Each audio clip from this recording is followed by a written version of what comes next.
38 question है, an immunoglobin G molecule is composed of 2 identical heavy chains and 2 identical light chains. 2 identical heavy chains या 2 different light chains, 2 different heavy chains या 2 identical light chains, 2 different heavy chains या 2 different light chains. तो जो 38 question है उसका answer होगा 2 identical heavy chains and 2 identical light chains. Which one of the following is not an autoimmune disease. तो इनमें से कौन सी ऑटो इम्यून डिजीज़ नहीं है? ग्रेव्स डिजीज़ या cirrhosis, pernicious anaemia, vitiligo, rheumatoid arthritis. तो देखो ऑटो इम्यून डिजीज़ है इंसोम्निया और अल्जाइमर डिजीज़. तो इंसोम्निया और Alzheimer disease is not an autoimmune disease. क्यों? क्योंकि insomnia is due to sleeping and Alzheimer is related to brain. Read the following 4 statements. Colostrum is recommended for the newborn because it is rich in antigen. Chikungunya is caused by gram-negative bacteria. Tissue culture has proved useful in obtaining virus-free plant. Beer is manufactured by distillation by fragmented grape juice. तो इसके अंदर जो B option है वो गलत होगा क्योंकि chikungunya is caused by chikungunya is caused by जो चिकनगुनिया होता है वो चिकनगुनिया वायरस के द्वारा कॉज किया जाता है. और tissue culture has prove useful in obtaining virus free plants. Beer is manufactured by distillation of fermented grape juice. नहीं, बियर को हम मैन्युफैक्चर नहीं करते. ग्रेप जूस से वाइन मैन्युफैक्चर होती है ना कि बियर. तो इसका 40 का आंसर होगा ए, क्योंकि कोलोस्ट्रम न्यूबॉर्न बेबी को दिया जाता है ताकि उसके अंदर रिच हो, क्योंकि वो रिच होता है एंटीजन में. How many above statements are wrong. तो इसमें से कौन से स्टेटमेंट, कितने स्टेटमेंट गलत हैं? तो 2 स्टेटमेंट गलत है. कौन सा? एक तो ये डी वाला और एक बी वाला. बाकी 2 सही हैं, यानी कि ए और सी सही है. तो 2 गलत है, उसका आंसर ए हो जाएगा. Antibodies are produced by. Antibodies को हम प्रोड्यूस करते हैं किसके द्वारा? ऑब्वियसली किसके द्वारा? लिम्फोसाइट्स के द्वारा. 42 question. What is the process in which antibody comes in contact with antigen and convert them into harmless insoluble matter called. तो कौन क्या प्रोसेस है जब एंटीबॉडी कांटेक्ट में आती है एंटीजन की और फिर एक इनसॉल्युबल मैटर प्रोड्यूस करती है? उस प्रोसेस का नाम क्या होता है? उस प्रोसेस को कहते हैं हम एक्टिवेशन, एग्लूटिनेशन, न्यूट्रलाइजेशन या ऑप्सोनाइजेशन. तो इसको हम कहते हैं एग्लूटिनेशन, बी ऑप्शन, क्योंकि एंटीबॉडी कांटेक्ट में आती है किसी एक एंटीजन के और हार्मलेस इनसॉल्युबल मैटर में कन्वर्ट हो जाती है. People administered with performed antibodies get या short lived immunity acquired from mothers to foetus across placenta और through mother's milk to the infant is characterised at. तो शॉर्ट लिव इम्यूनिटी होती है जो एक्वायर की जाती है mother to foetus across placenta से, तो through mother's milk to the infant. इसको हम क्या बोलते हैं? Active immunity, innate immunity, auto immunity, natural immunity और पैसिव इम्यूनिटी. तो इसको हम बोलते हैं पैसिव इम्यूनिटी. क्यों? क्योंकि जो शॉर्ट लिव इम्यूनिटी होती है वो एक्वायर की जाती है मदर से और फिर क्या हो जाती है? प्लेसेंटा की हेल्प से कहाँ चली जाती है? इन्फेंट में चली जाती है. तो उसको हम पैसिव इम्यूनिटी बोलते हैं क्योंकि वो एक्टिव नहीं होती है, वो हम डायरेक्टली पास कर रहे हैं. Which cell of human system causes pore formation at the surface of the plasma membrane? Helper T cell, killer T cell, suppressor T cell या बी सेल? तो जो पोर फॉर्मेशन का काम होता है यानी कि छेद बनाने का इम्यून सिस्टम के द्वारा, वो होता है किलर टी सेल्स. जो होती हैं वो क्या करती हैं? बार बार छेद कर करके किल कर देती है और क्या करती है? हमें इम्यूनिटी प्रोवाइड करती है. Humoral immunity is due to. Obviously हम मतलब देख लेते हैं B lymphocyte, T lymphocyte, L lymphocyte या पी लिम्फोसाइट. ऑब्वियसली जो ह्यूमोरल इम्यूनिटी होती है वो ड्यू टू पी लिम्फोसाइट होती है. देख सकते हैं आप, इसका आंसर 45 का है ए. Okay. Now next question is 46. At which stage HIV infection does one usually show symptoms of AIDS? Within 15 days of sexual contact, when the infecting retrovirus enter host cell, when viral DNA is produced by RNA, reverse transcriptase, और जब HIV replicate करता है in helper T lymphocyte and damage करता है large number of these. तो HIV infection हमें जब भी शो होता है तब जब हमारे पास HIV रेप्लिकेट करता है रैपिडली और जो टी लिम्फोसाइट को और बहुत सारे सेल्स को डैमेज कर देता है. Which one of the following pair of disease can spread through blood transfusion? Blood transfusion से cholera hepatitis, B hepatitis AIDS, C diabetes mellitus malaria, D hay fever and AIDS. तो देखो ये chlorella और hepatitis तो नहीं होगा obviously, क्योंकि ये क्लोरेला तो जो होता है बैक्टीरिया के द्वारा होता है. तो इसीलिए हम हेपेटाइटिस और एड्स करेंगे, क्योंकि हेपेटाइटिस जो होता है वो एक ब्लड ट्रांसफ्यूजन की वजह से होता है और एड्स जो होते हैं जो भी वो भी ब्लड ट्रांसफ्यूजन की वजह से होता है. डायबिटीज़ मेलाइटिस तो हमें पता है कि एक तो डायबिटीज़ है, तो ये तो ऑब्वियसली ये किसी ब्लड ट्रांसफ्यूजन से नहीं होगा. और मलेरिया प्लाज्मोडियम आपको पता ही है. हे फीवर एक इन्फेक्शन होता है Next 48 number question, which of the gland is often referred in relation with AIDS? T cells are lymphocytes which produce the cellular immunity.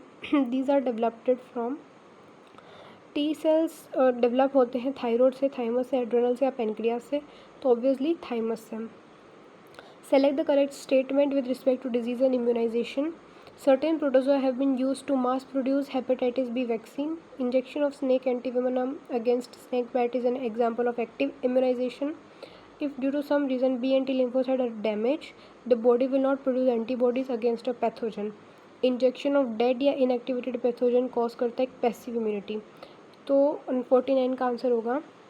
तो इसमें पूछा है correct statement. Certain protozoa have been used to mass produce of hepatitis B vaccine. नहीं, ये protozoa होती है, ये नहीं प्रोड्यूस करते हेपेटाइटिस बी वैक्सीन को। Injection of snake antivenom against snake bite is an example of active immunization. If due to some reasons B and T lymphocytes are damaged, the body will not produce antibodies against a pathogen. तो yes, हाँ, ये सही हो सकता है, क्योंकि अगर B और टी लिम्फोसाइट, क्योंकि अगर टी लिम्फोसाइट होगा वो हेल्प करेगा बी की, तो बॉडी क्या नहीं करेगी, प्रोड्यूस नहीं कर पाएगी एंटीबॉडीज़ को against pathogen. 50 sensitivity to any allergen is related to a deviation from the process of immunity, B age of the person, C eating habit और D rise in environmental temperature. तो sensitivity होती है allergen की, it is due to जो passive immunity होती है वो discover की थी रॉबर्ट कॉच ने, एल पेस्टर ने, एडवर्ड जेनर ने या एमिल वॉन बेहरिंग ने। ऑब्वियसली जो पैसिव इम्यूनिटी थी वो एमिल वॉन बेहरिंग ने डिस्कवर की थी। एक certain patient is suspected to suffering from acquired immunodeficiency syndrome, which diagnostic technique you will recommend for detection. Obviously हम एलाइसा करेंगे, क्योंकि ELISA is the most easiest right now, ताकि हम जल्दी पता कर सकें, तो ये हम सबसे पहले रिकमेंड करेंगे। 53 the cell mediate immunity inside the human body is carried out by. Cell mediate immunity हम कैरी करते हैं बाय टी लिम्फोसाइट, और अगर ह्यूमरल इम्यूनिटी आए तो उसके लिए हम बी लिम्फोसाइट करेंगे। HIV कॉज रिडक्शन है, HIV करता है रिडक्शन किसके अंदर, just wait, HIV virus affect in AIDS, obviously किसको अफेक्ट करता है HIV, टी हेल्पर सेल्स को ही करता है।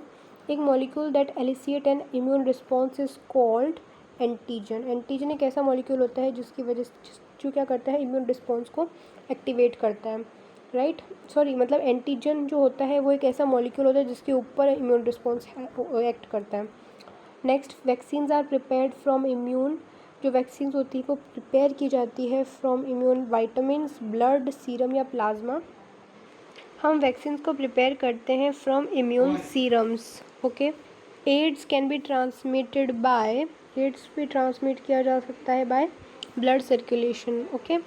58 क्वेश्चन देखते हैं हम अब। ये रहा, एंटीबॉडीज़ आर, जो एंटीबॉडीज़ होती है वो क्या होती है, गामा ग्लोब्यूलिन होती है, ना कि वो एल्ब्यूमिन होती है, ना वो वाइटामिन होती है, ना वो शुगर होती है। The factor which are responsible for cirrhosis of liver, उसको हम कहते हैं, ऐसी फैक्टर जो लिवर की साइरोसिस के लिए इंपॉर्टेंट होती है वो होती है एल्कोहलिज्म। जो एल्कोहलिज्म होता है, अगर हम एल्कोहल पी लें तो हमारे लिवर में साइरोसिस हो जाएगा। Full form of AIDS is acquired immunodeficiency syndrome. Antibodies क्या होती हैं, क्या वो लिपिड्स होती हैं, क्या वो जर्म्स होती हैं, क्या वो प्रोटीन होती है, वो कार्बोहाइड्रेट होती हैं। तो एंटीबॉडीज़ होती हैं हमारे पास, ऑब्वियसली जो एंटीबॉडीज़ होती हैं वो प्रोटीन होती है, क्योंकि इसमें 4 तो पॉलीपेप्टाइड चेन ही आएगी, तो ये होगी प्रोटीन ही। The term active immunity means, active immunity का मतलब होता है रेजिस्टेंस डेवलप्ड आफ्टर डिजीज़, या रेजिस्टेंस डेवलप्ड बिफोर डिजीज़, या resistant rate of heart beat, या इंक्रीजिंग क्वांटिटी ऑफ ब्लड। तो ऑब्वियसली जो एक्टिव इम्यूनिटी होता है उसका मतलब होता है रेजिस्टेंट डेवलप्ड आफ्टर डिजीज़, ठीक है। 63 इम्यूनोग्लोबिन एबंडेंट इन कोलेस्ट्रॉम, कोलेस्ट्रॉम के अंदर जो होता है वो होता है हमारे पास IgA, और प्लेसेंटा के अंदर होता है IgG, ठीक है। The immune system interferons are the part of, interferons जो होता है वो पार्ट होता है साइटोकाइन बैरियर का।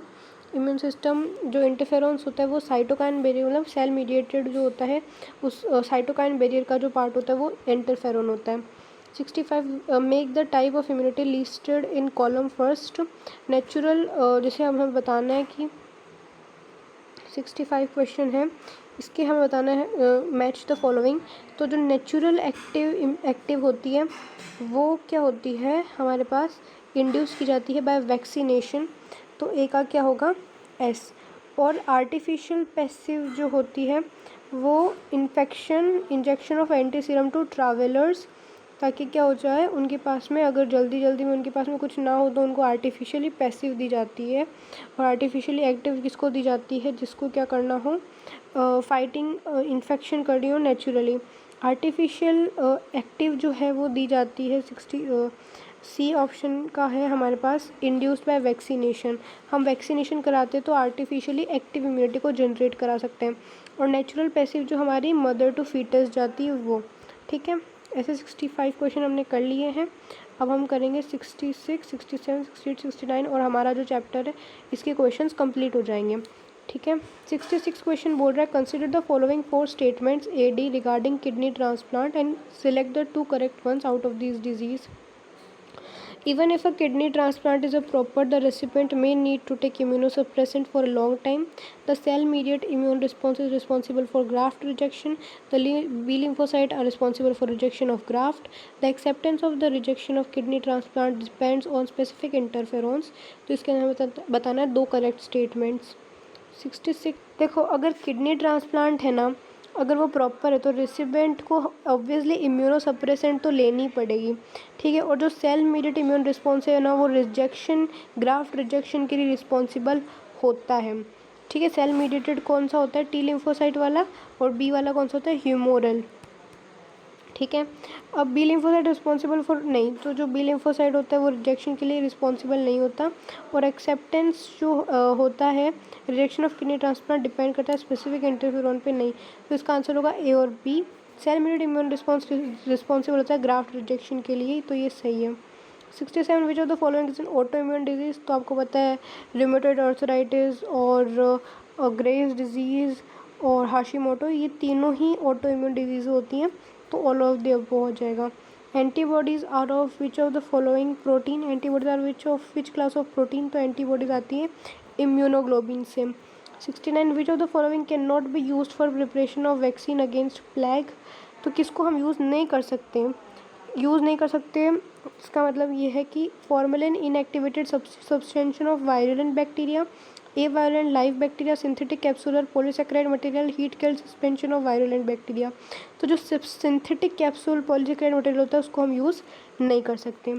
अगर आपको ये अच्छा लगा हो, क्वेश्चंस हेल्पफुल लगे हो, तो उसको लाइक शेयर सब्सक्राइब करना और मेरी वीडियोस को ऐसे ही देखते रहना। हम अब नेक्स्ट चैप्टर करेंगे। Bye guys.